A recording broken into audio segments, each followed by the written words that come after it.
to a day that will live in infamy in the boxing world forever. A lot of years have gone by, but what do you remember about that fight? He said Pernell was dancing all over the place, dancing overhead. I mean, he did anything he wanted to do. Was it personal for you, Lou, and wanting to win that fight after what happened in the Meldrick Taylor fight with Chavez? Yeah. And from what you remember about the fight and leading up to it, as great. I mean, he took the Chavez and the Chavez and the other fight. That was a sinker. He should never let him go. Yeah. As great as Pernell has been before that, and winning the championships and the gold medal, was he nervous going into that fight from what you remember? Who? Pernell. Was Pernell Whitaker nervous going into the Chavez fight? No, Pernell never nervous. He was always calm. Yeah, and it seemed like in the beginning he had too much energy in the first couple of rounds, but after the second round you told him that he was moving too fast, you said to him, and you told him to slow down. What is your name? Chris Gunzz. Chris what? Gunzz. It's the Chris Gunzz boxing show. Tom Brooks? Yep, Tommy Brooks. Great trainer. Yeah. My son-in-law. That's your son-in-law, yep. How is he? How's Tommy Brooks, Lou? Hello. Hey, Tommy, it's Chris Gunzz from the Chris Gunzz Boxing Show. How you doing? Good, baby. How are you? Good. Lou sounds good. I just wanted to talk to Lou about the Pernell Whitaker Chavez fight. Yeah. It was 20 years ago yesterday. Yeah, it was a great fight. Yeah, and it's a day that's going to live in boxing infamy forever. A lot of years have gone by. What do you remember about it, Tommy? Pernell was handling his business. He was hitting him at will. Pernell was a defensive genius, too, so he wasn't hitting him with anything. Yeah. And from what you remember about it, leading up to the fight, was it personal for I don't think so. Not with Pernell. Nothing's ever personal with him. Pernell, you pull him off the street 30 minutes, he's ready to fight anybody. Yeah. And I remember after the second round, it seemed like Pernell came out kind of too fast, and Lou told him to slow down and double up on the jab and not to be afraid of Chavez and to let him get close. He never was afraid of him. Like I said, Pernell's a throwback from the old school. You know, you got to bring something to get some. You know. Yeah. How important do you think it was for Lou to tell him that stuff to calm him down and to not that he was nervous, but that's the point of having a trainer in the corner, because you know the athlete and you know what the athlete can do and you know what he's capable of doing. So tell him to slow it down, save some for later. You know. Don't expend it all in one round. Yeah. Chavez had a good fifth round. He started landing some right-hand leads and lefts to the body, and it seemed like it got Pernell's respect, if only for that round. Did well, Pernell... you know, like I said, you got to bring something to get some, you know, and a lot of times that's what being a pro is all about. You know how to make the adjustments, so Pernell just makes the adjustments. Yeah. Did he say anything Come back to you? To the corner. You come back to the corner, and the corner tells you what to do, and you go out and you execute. Yeah. Did Pernell ever say anything about the few punches that he felt from Chavez? Was Chavez as strong as he anticipated he'd be? No, he didn't say anything about that. He didn't feel enough, I guess.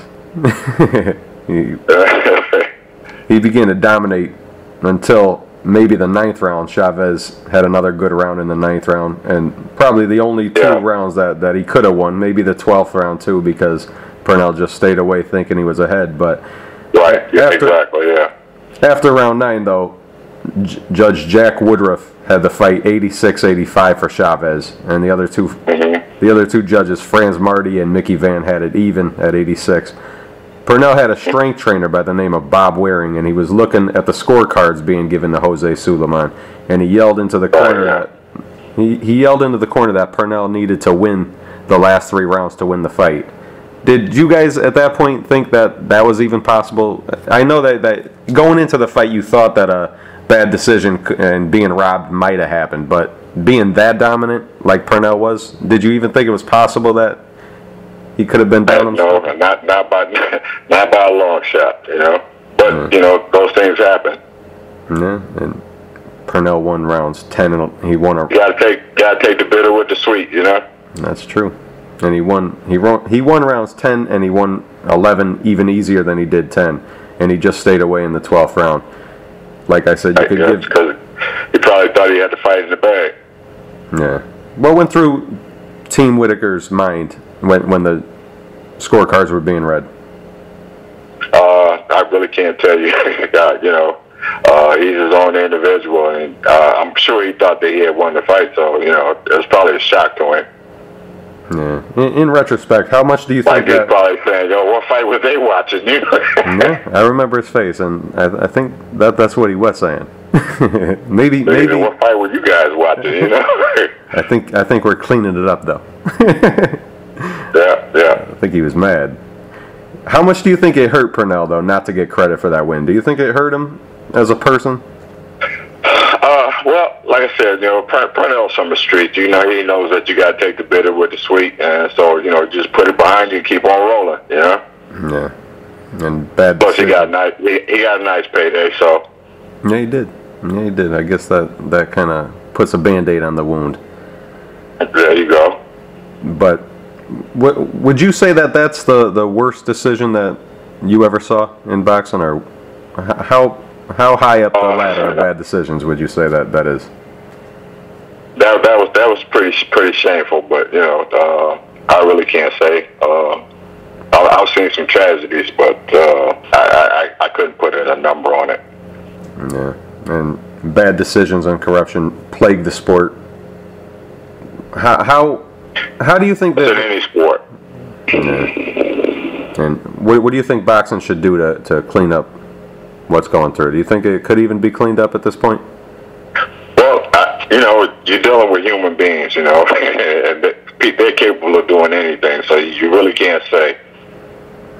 Well, September 10th. That's my outlook on it. You know, you're dealing with human beings, and you don't know what they're going to do. So you know, some guys have credibility, some guys are shady, some guys, you know, you can't point the finger at anybody because you just don't know. Like I said, you're dealing with human beings. Mm-hmm. Yesterday marked 20 years. One of the worst robberies in the sport. It's going to live in boxing infamy forever. Thanks for talking to me, Tommy. Okay, baby. Here's Lou. Hold on. Hello, Lou. I appreciate you talking to me and letting Tommy talk to me. I loved you guys through the years, and September 10th is gonna live in boxing infamy forever, Lou. And I appreciate you talking to me. Thank you. And joining me now is the great trainer Ronnie Shields. And Ronnie, it was the fight to settle who was the best pound for pound fighter in the world. And it took place at the Alamodome in San Antonio, Texas, with 65,000 raucous fans, mostly Mexican and Mexican Americans. In one corner, the living Mexican legend, over 13 years and never been beaten, coming in with a record of 87-0 with 75 knockouts, with wins over the likes of Mario Martinez, Roger Mayweather twice, Rocky Lockridge, Juan Laporte, Edwin Rosario, Jose Luis Ramirez, Hector Camacho, Greg Haugen, and who could forget the last second stoppage over Meldrick Taylor, and many other good fighters and tough opponents that he ran through. He was known as El Gran Campeón Mexicano from Sinaloa, Mexico, the worshipped and showing no signs of slowing down despite all those years and all those fights at 31 years of age. 5-time world champion in 3 different weight classes, Julio Cesar Chavez. And in the other corner was 1984 U.S. Olympic gold medalist, defensive freak of nature, who also has wins over Roger Mayweather and Jose Luis Ramirez and Greg Haugen himself. He also has wins over Freddie Pendleton, Azuma Nelson, Jorge Paez, Harold Brazier, Rafael Pineda, and Buddy McGirt. and he brought a record of 32-1 with 15 knockouts. The one loss was to Jose Luis Ramirez, a bad decision that most everyone saw him win. The 5-time champion, also in 3 different weight classes, from Norfolk, Virginia, Sweet Pea Pernell Whitaker. And this was a fight that Sweet Pea wanted for like 2.5 years since he saw Chavez stop his friend and fellow 1984 Olympic gold medalist Meldrick Taylor. And he also wanted the fight to prove to the people that he was the best, and he wanted to prove it to himself too, I'm sure. Ronnie, I appreciate you joining me. What do you remember about that fight? And going into that fight, you were the understudy of Lou Duva and Georgie Benton. You were an up-and-coming young trainer at the time, and you worked your way all up. You're considered a great trainer now, one of the best in the game. 20 years later, what do you remember about that night, Ronnie? Oh, I remember the fight like it was yesterday. I mean, Pernell Whitaker at the time, he only wanted to fight the best fighters out there. And, and Chavez, everybody claimed that Chavez was the best. So he asked his managers, Shelly Finker and Lou Duva, if they could make the match. And they said, well, we got to get with HBO. We got to see what we can do. See if Don King was interested in the fight. And King, he was very interested in the fight because they thought that, that Pernell wasn't known to be a big puncher or anything like that. So they felt that, oh yeah, he was a slick boxer, but he was something that Chavez should be able to handle. So they was all in agreement, and the fight was made. And when it came out to be San Antonio, they asked Pernell, did he have any reservations about fighting in San Antonio? He said, no, not at all. He said, I want to fight him in front of his, he's going to have the majority of people no matter where we fight, except for Virginia, he's going to have the majority of people anyway. So it didn't make a difference. He said, the pressure is all on him because he has to prove that he's the best fighter in the world. And he also has to prove that, that he wants to retire undefeated. So, but, the thing about Pernell Whitaker was he always understood one thing, boxing. He knew boxing like the back of his head. This guy was born to be a fighter.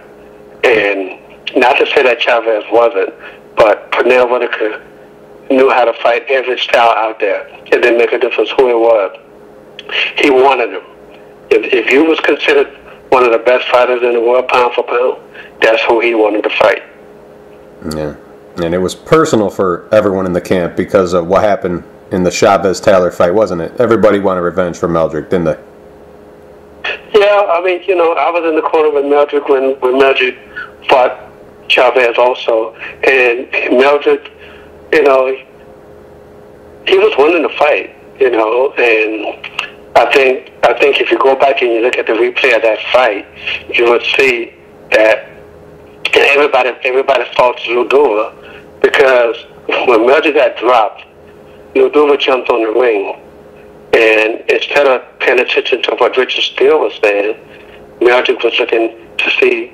He thought the fight was over because Lou Duva was jumping into the ring. Mm-hmm. And when Richard Steele was asking Meldrick, you could see the 10-second light flashing. I mean, I remember that like it was yesterday. Mm-hmm. You could still see the 10-second light flashing, let you know there was 10 seconds left in the fight.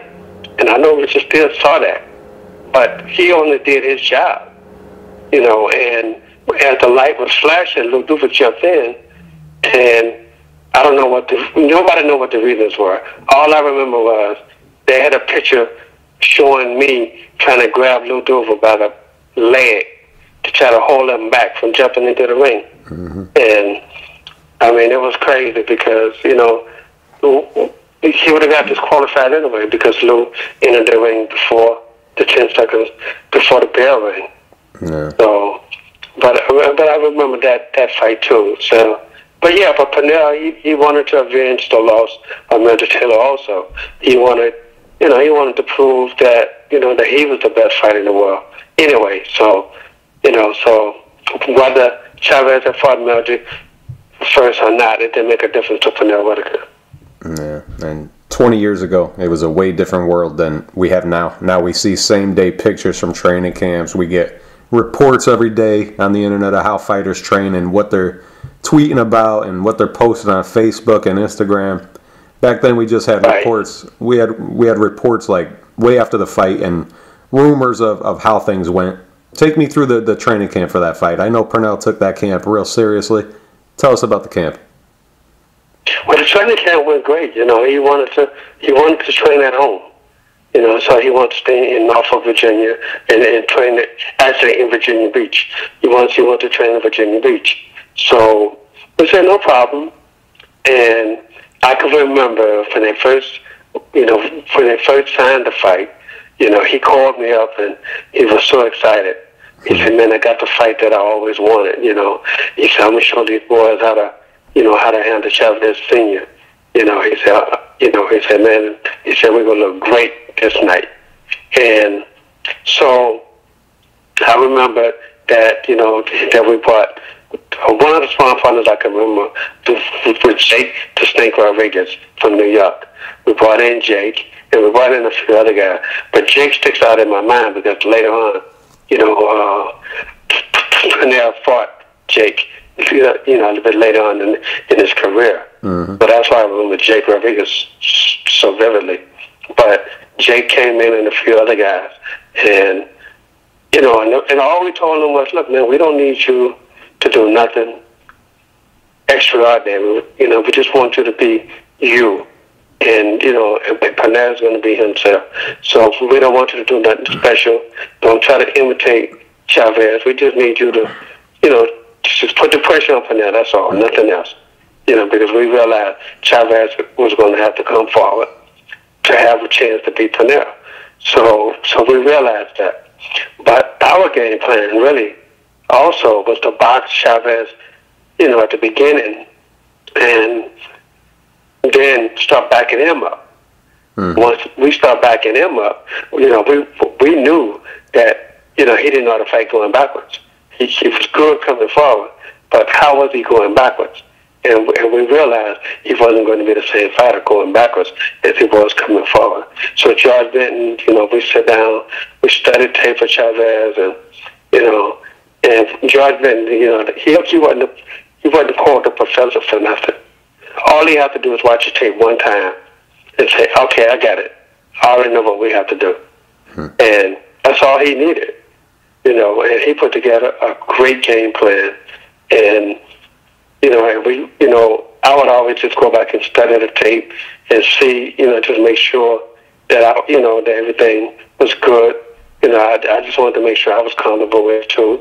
And me and Lou Duva used to always sit down and watch the tapes all the time. But like I said, George, he would watch it every now and then again with us, but not much. Because, George already knew. He knew Chavez like the back of his hand. He knew how to beat him.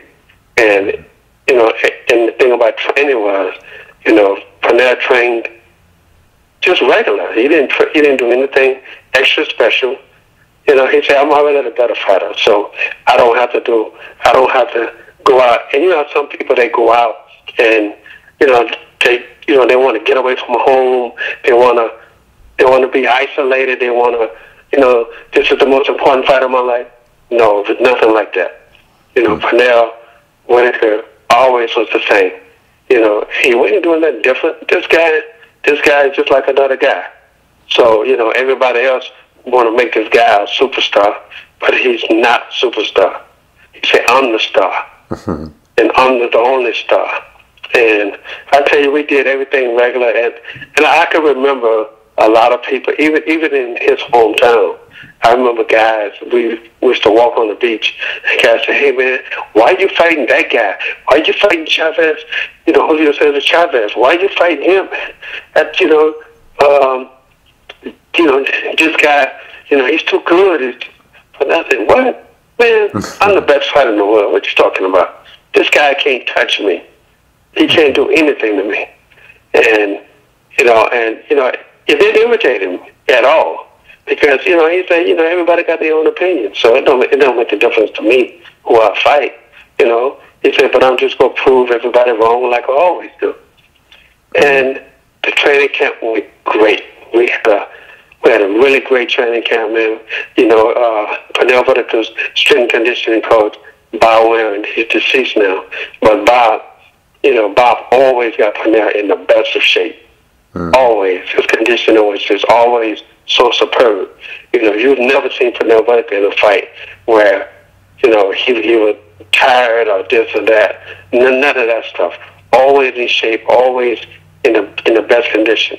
So, you know, so I feel we had an advantage because we had the best fighter, pound for pound, and, you know, with the team that Pernell had around him, in Lou Duva, George Benton, Shelly Finkel, you know, Ace Morado, myself, Bowen, you know, I mean, you know, we just had a great team, man. You know, we all got along together, so everything was great, and, you know, we didn't have any problems in camp or anything, so everything was smooth for us, and, you know, like I say, it was one of the best camps that Pernell ever had, and when we went to San Antonio, you wanted to go like a week before, so we went to San Antonio, we were so confident, and a lot of people say, even if you win, they're not going to give you the decision, you know, so, and that's one thing that Pernell, he never worried about. He said, you know what, people just going to have to see for themselves. You know, people will let you know whether you win or you lose. So he said, that's one thing I never worry about, you know, judges, you know, judging me. He said, because, you know, they going to see the best. And if they don't give it to me, that's on them, not on me. And you pretty much answered my question. My next question was, with the fight being as big as it was, did you notice anything different in Pernell? Was he nervous for the fight? But I would think not. Yeah, without a doubt. He didn't care about, you know, he never worried about whether someone was going to steal a fight from him. That wasn't important to him. You know, what was important to him was putting on the show for the people. Yeah. You know, showing his skills. Yeah. Showing that, you know, at the time he was pound for, you know, it was like between him and Chavez as pound for pound the best fighter in the world. And he always said, I'm the pound for pound best fighter in the world. Nobody is better than me. You know, and he say, whoever they put in front of me, I'm gonna prove it. I just gonna show him up, and I'm gonna show out. You know, and he did that. You know, and I tell you what though, after they announced that decision, everybody in there, people booed, and I tell you, man, after a fight, I hadn't felt so good. After after the bell ring for the final round, I hadn't felt so good about a decision, you know, because I just knew that we won the fight. Everybody did. You know, and then after they announced the fight as a draw, you know, I mean, people started booing. I mean, even the Mexican fans was booing. Yeah. And I remember after the fight, we was going back to the hotel, and so many people at the hotel stopped us, and it's like, man, it's no way Chavez can even get close to a draw. This is crazy. They robbed you of that decision. And it was like, well, you know, the judges only can see what they saw, you know. He said, I don't worry about it. You know, everybody saw what happened. Everybody knew I won the fight. And it is what it is. And, you know, we just going to keep on moving forward. That's not going to stop me in one bit. And it didn't. And I remember Pernell saying the people saw it, and that's all that mattered. And he seemed to brush it off. That's all that mattered. And absolutely. Before the fight happened, though, I remember I was talking to Greg Haugen about his fight with Chavez in Mexico, and a couple other people who fought Chavez, Ivan Robinson, and they told me how electric the fans were for Chavez. What do you remember about getting to San Antonio and being amongst the Mexicans who loved him like that? What was the electricity in there like for that fight? Oh man, electricity. I mean, it was, you know, shit before the fight. It was super, man. I mean, and I was just glad to be a part of that, man, because, you know, to me, it was going to be history in the making. Because number one, with the gate, you know, I mean, over I think it was like 65,000 people there. Yep. I mean, it was really, really crazy. But even at the weigh-ins, you know, and, you know, but one thing George Benton told Pernell was, look, when you make this guy miss, you got to counter him. You got to come back with something. You got to keep the fans out of this. He's like, because everything Chavez does, they're going to scream. Even if he don't hit you with it, they're going to scream and they're going to shout. He said, you're going to take that away from him. And he did. He took all of that away from him. In the middle rounds, it was so quiet in there, the middle round, because it was all Pernell Whitaker throughout the fight. It was all Pernell Whitaker. Chavez didn't have anything. He couldn't touch Pernell at all. And and Pernell knew it. And this is why at the end, I think about the last 10 seconds, Pernell raised his hand and ran around the ring, and Chavez was just looking at him like, fighting over it, But Pernell was just hit that 10-second bell. He raised his hand and and skipped around the ring and until the bell rang. And he knew he won the fight. I mean, it was without a doubt. All the commentators, all you heard was, just should be a clean sweep for Pernell Whitaker. Yep. And unfortunately, it wasn't. And Pernell had an amazing corner. He had you in there. You were young at the time, though. Of course, you're not going to have to say. But was there ever any friction between Georgie Benton and Lou Duva as who was going to be the lead? Oh, no. No? Oh, no. I mean, Lou knew what his role was. Lou was basically, he was nothing but a hype man. But that's all Lou was. If you look at it, Lou always got in the middle, but, George did all the talking. And then right when, it was time to get out, when the 10-second bell was ring, that's the only time Lou ever spoke.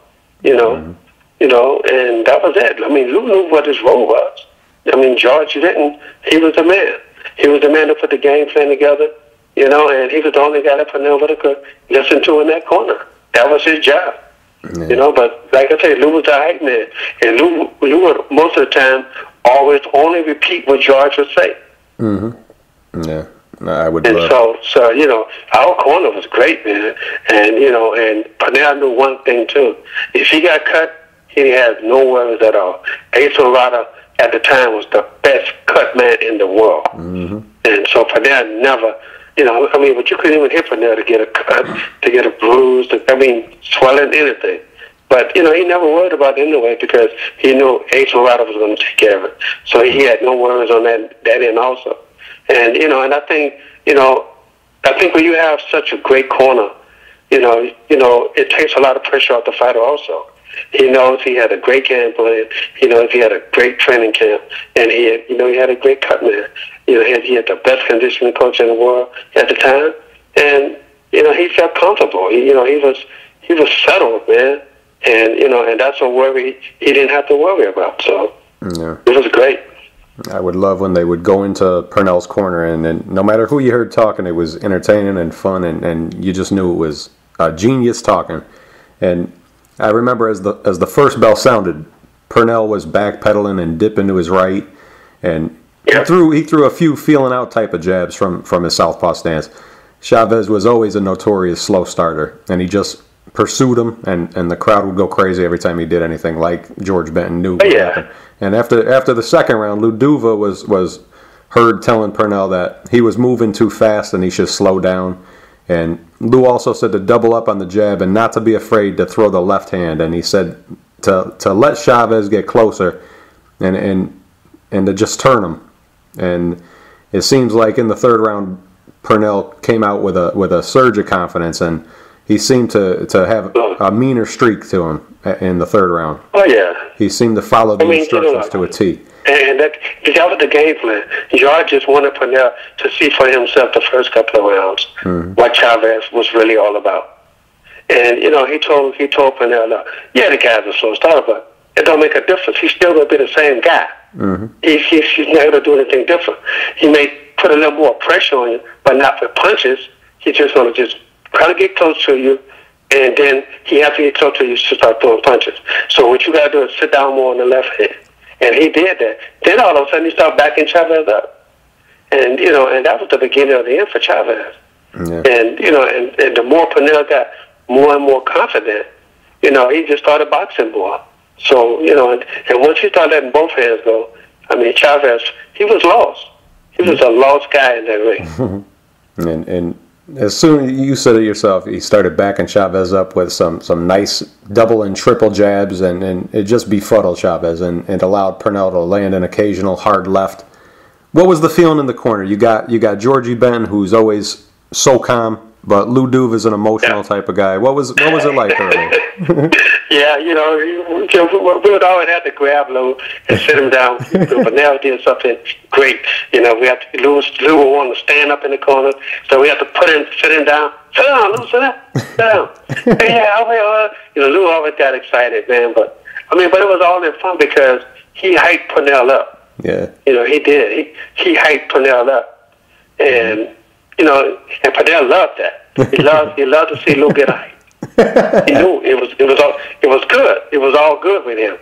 If Lou was quiet in the corner, then he knew something was wrong. Yeah.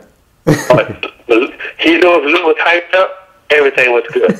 And Lou was always hyped. Lou was always hyped. It didn't matter who was fighting. Lou was hyped all the time. Yeah. But Lou just wanted, and Lou was the type of guy. He would do anything for his fighter. Anything. It didn't make a difference what he had. If he had to fight for you in that corner, he would fight for you. It didn't make a difference. Yep. Because Lou, he didn't take no mess. You don't mess with any of his fighters. That's the way he was. He was always, he was like the protector. But he knew how to get you hyped up. And it didn't make a difference what corner he was working. Lou was always hyped up.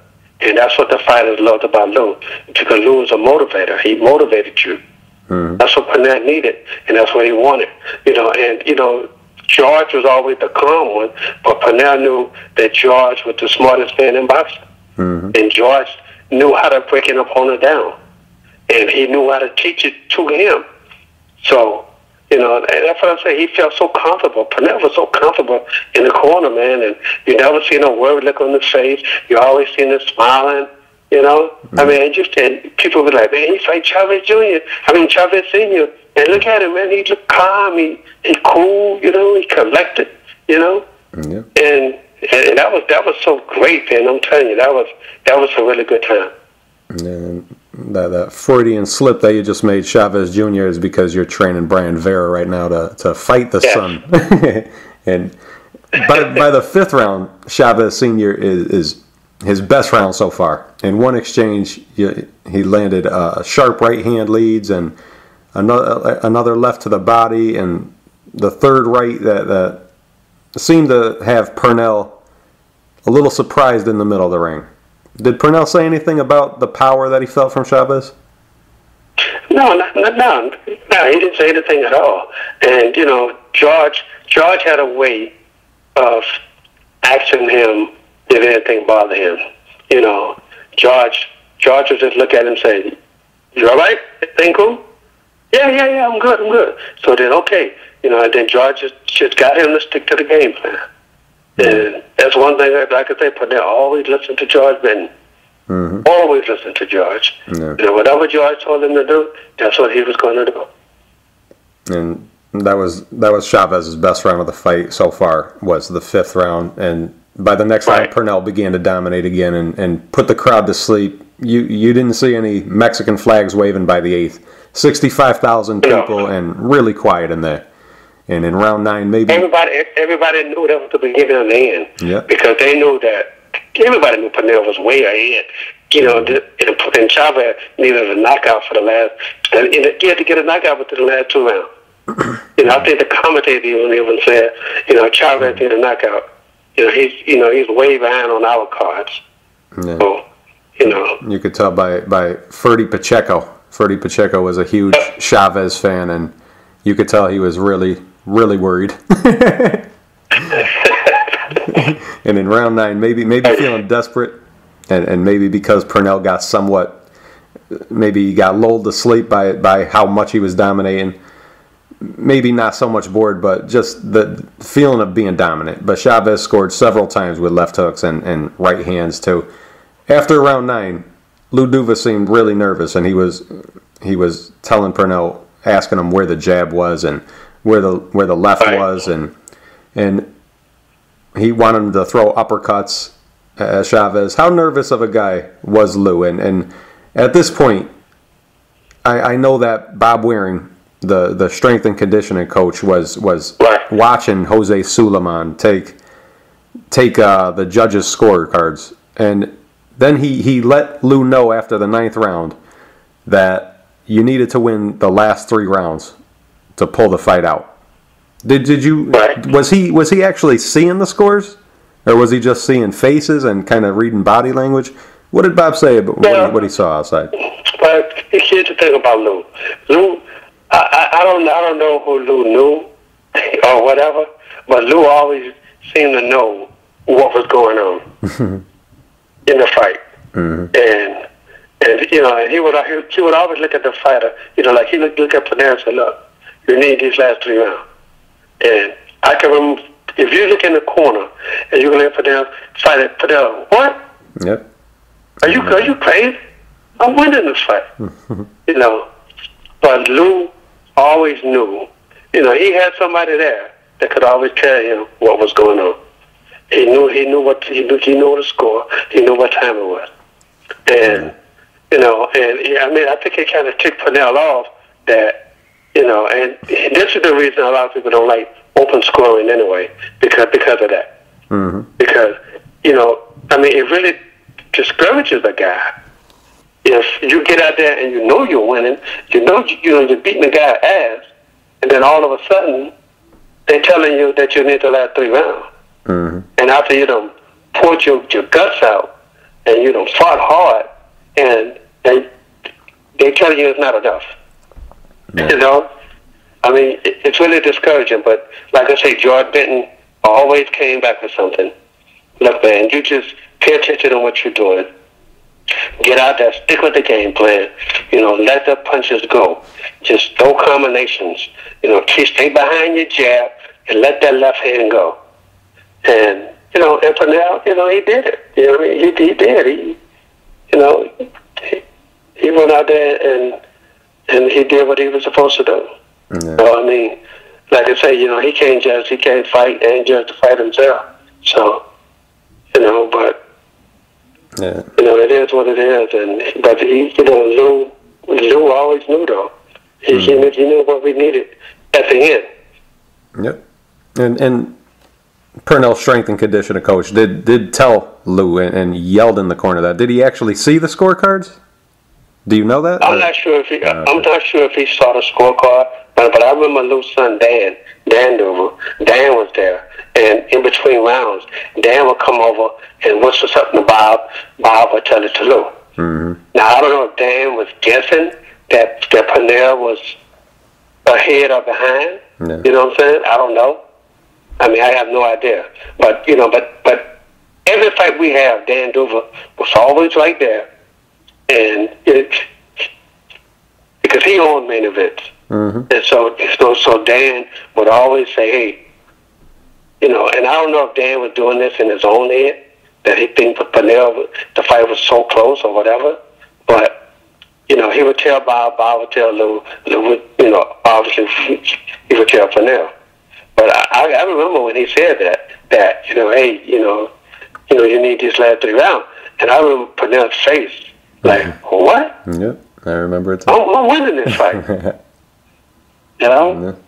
Yep. And, you know, I mean, but that's, I mean, you know, there's nothing more to say about that. I mean, you know, like I say, Dan, I don't know if Dan knew the scores, if he had somebody telling him, but all I remember was that, you know, that he told it to Bob, and Bob he relayed it to Lou. Mm-hmm. And ridiculously at the end of the 9th round, and by that point, I only thought that Chavez could have won the 5th and the 9th round, so he only had 2 rounds in the bank. But Judge Jack Woodruff, he had the fight scored 86-85 for Chavez, and almost just as ridiculous was Mickey Van and Franz Marty's scorecards being at 86-86. So. Right. That's what people were seeing, I guess. Maybe the body language. Right. Chavez came out fast for the 10th, trying to continue the success he had in the 9th round, but Purnell landed some punches that by by a minute into the round, you could see that Chavez kind of fell into that same riddle that he was stuck in through the rest of the fight. And he was frustrated, man. You could see Chavez was frustrated the whole night. Yep. Because he couldn't hit Pernell. Pernell wouldn't want to, like a Randall Bailey, who could just sit there and take the shots. Mm-hmm. He could never get Pernell to stand still so he can hit him. And when Pernell stood still, combination after combination after combination was always fine at him. So, and he never experienced that before. And that's the thing that George Benton always told Pernell, look, you got to do something to this guy that he never... Okay. That George Benton was telling Pernell Whitaker that, all through training, his thing is, you have to show Chavez Sr. something that he's never seen before. You got to do something what nobody else is doing to him. And that's, when you standing still, your hands have to be moving. You can't stand and just let him throw body shots at you because then, because the guy was strong. I mean, he could hurt you. So every time Pernell stood right in front of him, his hands was moving. And Chavez had to go to defense, which he never really had to do with a lot of the fighters that he fought because they was all scared of him. But he finally knew that, this guy not scared of me. This guy is standing right in front of me, and he beat my ass, Mm-hmm. And you could see the look on his face. Pernell had him so discouraged. I mean, if you ever want to know a discouraged look, just look at Chavez Sr. Oh, yeah. Just look at him in that fight, and you could see, he was like, man, this guy is like nothing I've ever seen before. So, and that's what Pernell did. He discouraged the hell out of him. Yeah, he did. And when the decision was announced, after you came in the ring, you were real proud. You knew you won, and that's what's most important. Like you said, you could tell by the crowd. They gave Pernell the respect, but at the moment that the decision was announced, what was said between Team Whitaker? Well, I think I was standing next to Pernell, and he just dropped his head and started smiling, and I think he raised his hands up. He put his hand in disgust, like, I told y'all. I told you, this is it, So, but afterwards, after we got in the dressing room, everybody was happy. I mean, it wasn't sad, we wasn't dejected. We was all happy because we knew the world knew that Pernell Whitaker won the fight. Everybody knew Pernell won the fight. So we was happy. I mean, we went out and we celebrated because we knew we won. Yeah. We knew we won the fight. I mean, in the dressing room, Lou, of course, Lou was like, Lou was livid. Lou was like, He called it. And this happened, Lou said, he stole the fight. This is crazy. And Lou started pointing at Don King. Don King must have bought the judges off this or that. And George was happy because George was like, hey, he told Pernell, he said, you did everything we asked you to do in this camp.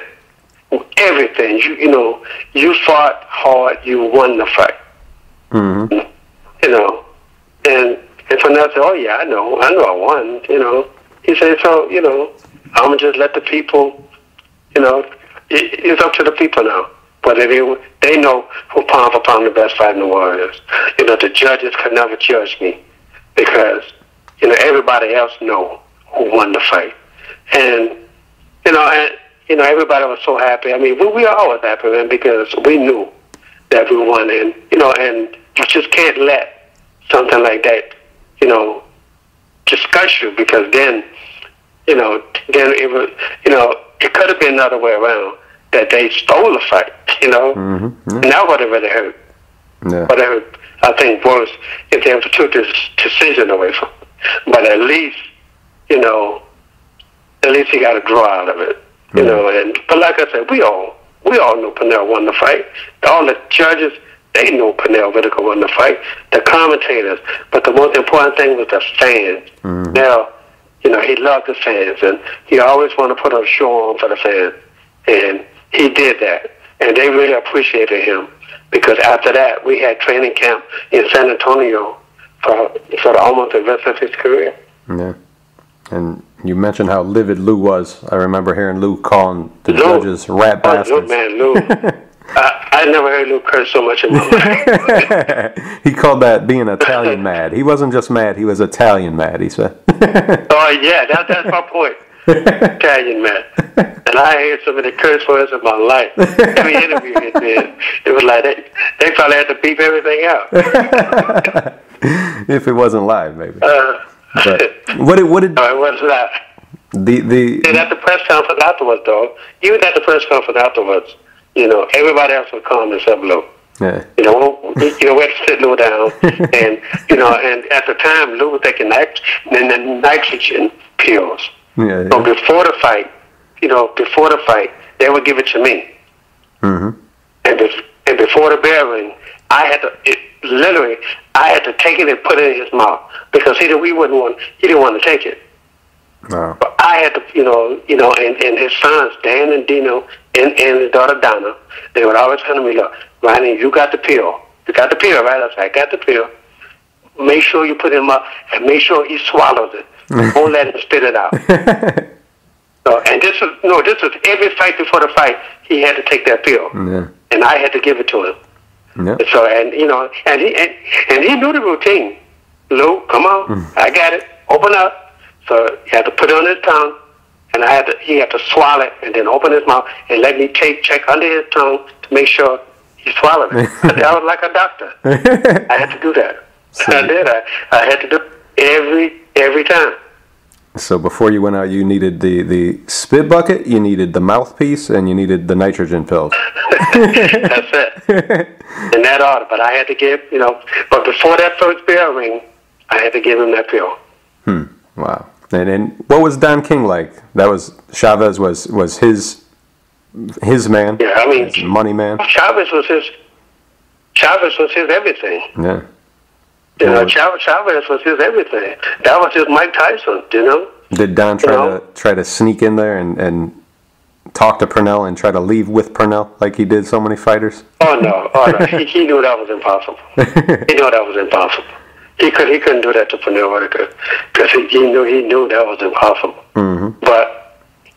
But Don, he of course he thought Chavez won. Of course he thought Chavez won the fight. But you could tell he wasn't boasting, because he knew himself that Chavez didn't win that fight. Chavez, he won a lot of close fights, but he knew that Chavez didn't win that fight, because that fight when it was close. Yeah. He knew that himself, so he couldn't come out and couldn't boast and say that they stole the fight from Chavez. You ain't hear none of that from him. Yeah. You heard, the judges saw it as a draw, and it was close, and this and that. Shit, he knew. Yep. But Don King knew that. But he was just happy that Chavez he lived to fight another day, and he could take more money from him at the end. So. Yeah. And Chavez was one of the sorest losers I ever saw in the sport. Never admitted that anyone got the best of him. Never admitted it publicly, but the next day after the fight, someone asked him how he felt, and he said he felt beat up. And so I guess that was his way of admitting kind of that he lost the fight. He still seemed like he was stuck in that kind of amazement and what he saw the night before. It was clearly... Absolutely.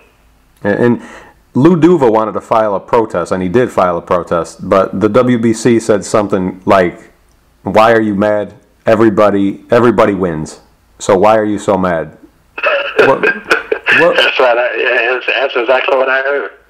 But come on, man. Against the WBC, against a Mexican fighter, you're not gonna ever get nothing to change. That would never get changed. I don't care who it is. No. I don't care what fighter it is. It's not going to ever get changed. So, for the WBC, they strictly, they strict when it comes to who they love. Yeah. If they love somebody, they're going to stick with that person forever. So we knew that wasn't going to get overturned at all. Mm-hmm. So, But like I said, the most important thing was that Pernell Whitaker fought the best fight he could ever fight against Chavez Sr. And he did exactly what we trained to do, and he was happy, and that's all that mattered. That's all that mattered. As long as the fighter was happy with the performance that he put on, he did everything that we asked him to do. Mm-hmm. They called the fighter draw. I mean, you got to be happy, mm-hmm. because if he was like, he said, look, man, I gave the fans what they wanted to see. They want to see me beat Chavez, and I beat him. That's it. And that's all that mattered. And that's all that mattered to us. And to me, Pernell Whitaker is going to always be the winner of that fight. Mm-hmm. Always. Yeah, and I can look at it 10,000 times. Yep. Pernell Whitaker is going to always be the winner of that fight. It don't matter. I think if you sit Chavez down right now with him, with 10 judges, let's say 11 judges, with 11 judges, with him, he'll probably still think he got a draw. Mm-hmm. Yeah. Well, not if he's being honest. He ain't gonna ever admit, he's never going to admit that he lost that fight. Mm-hmm. Was there ever any talk of a rematch? We wanted a rematch. Mm-hmm. Don King didn't want it. Yeah. So I guess. Yeah, Don King, and I don't know if it was through Don King that Chavez said, man, keep me away from this guy. Mm. Because they never wanted, Lou Duva, of course, Lou, that's all Lou hollered out the fight. We want a rematch. And everybody wanted a rematch. Except for them, they didn't want a rematch. This is why you never saw a rematch, because they didn't want it. They knew that the next time would have been worse. Yep. And now, with YouTube, we don't really need the rematch because anyone could watch the fight anytime they want and see what the world saw back on September 10th, 1993. No rematch was necessary. And who would have thought 20 years later you're training another fighter to fight the son of Chavez? I know, right? Absolutely. It's ironic. And absolutely. And what's Brian Vera looking like in the gym now, ready for this fight? Brian Vera is in the best shape of his life. He's never been in this kind of shape before, and we're just taking it one day at a time. Here's the thing, I've been in the game so long that I always predict sometimes what's going to happen, and I told Brian from the very first that when they first came up with a weight of 162, I said that'll never happen. So what they do, they put the fight off. Then they come back and say, well, 164. What happened? I said, no way. They put the fight off. Then they come back and, but say he got visa problems, he got this. So we were supposed to fight the first fight was supposed to be in San Antonio. The second fight was supposed to be in Mexico City. The third time was supposed to be at the Staples Center. Then he get supposedly cut. Did you see that cut? That scratch he had on? Here, a hairline, maybe. That wasn't even a hairline. That wasn't even a hairline. Yeah. What I tell Brian is, I say, man, look, you take everything and you use it to your advantage. All of it is, you just got more time to prepare for the guy. And now Brian is looking the best he's ever looked in his life. He's feeling the best he's ever felt in his life. And I say, man, you take what they're trying to do negative and you make it as a positive. You got more time to prepare for the guy. And it's working out perfectly for us. And it's great. I can't wait. I'm still not satisfied. I mean, it's only 2 weeks away, and I still don't think it's going to happen. I still think they're going to come up with something. You won't believe it till they're in the ring. It's either be a weight issue, or they're going to claim he got cut again or something. And it's going to be something. You heard his hand, you heard this, you heard that, you heard his ass, something. So I mean, but like I tell my guys, don't get discouraged. You just, use it as okay. You just still got more time. Yeah. So I'll bet you Chavez Jr.'s not training so hard when the fight's off, but Brian Vera kept training and working hard, and it shows. I saw him looking real strong. Looks like he's as ready as he could be. So hopefully the fight does come off. What are the keys to victory over Chavez Jr.? Are they the same as they were for Senior? No, I don't think Chavez Jr. is as good a fighter as his father. No. And I think he irritates a lot of people. Chavez Senior, everybody loved him. Everybody loved Chavez Senior. Because he was the face of boxing back then. Mm-hmm. Junior gets in trouble. He gets DWI'd a week before one of his fights. And Chavez Senior, although he did what he did, he never had that problem. Mm-hmm. So, I think people view Junior different than Senior. Yeah, and you're actually in Vegas now for a fight that's similar in the way that Purnell was. You have the American slick fighter going against the tough Mexican brawler like Chavez was in Canelo Alvarez. What do you think happens on Saturday night, Floyd and? Well, I think Floyd Mayweather boxes into a unanimous decision. Mm-hmm. I think the only, if I'm in Canelo's corner, here's what I'm telling him. You're not going to get a close round. Simple as that. You're not going to win a close round. Mm-hmm. So you got to win rounds big. That's a lot of pressure on a young kid that's 23 years old. A lot of pressure. And then with just the fight itself, the kid never been, just because he fought in front of 40,000 people in San Antonio, that's a whole different crowd. And here in Las Vegas, it's completely different. And you don't know how the kid is going to react to it. But I think Floyd is smart enough to realize, look, man, all I got to do is just outwork the kid. Floyd can't hurt him. He's not strong enough to hurt the kid. So, but Floyd just going to beat him up. He's just going to hit the kid over and over and over. And when the kid is going to swing back, Floyd is not going to be there. And that's going to be the difference in the fight. The thing about Canelo, he can be hit. Mm-hmm. Yep. And not hurt. But Floyd can be hurt but not hit. That's it. In Vegas for the big mega event on Saturday, taking a timeout from the training camp of Brian Vera to take in the weekend's festivities. The great Ronnie Shields, appreciate your time looking back on September 10th, 1993, Ronnie. And good luck with Brian. I just have a feeling that something good's going to happen, and I appreciate your time talking to me. Thank you, man. I appreciate it.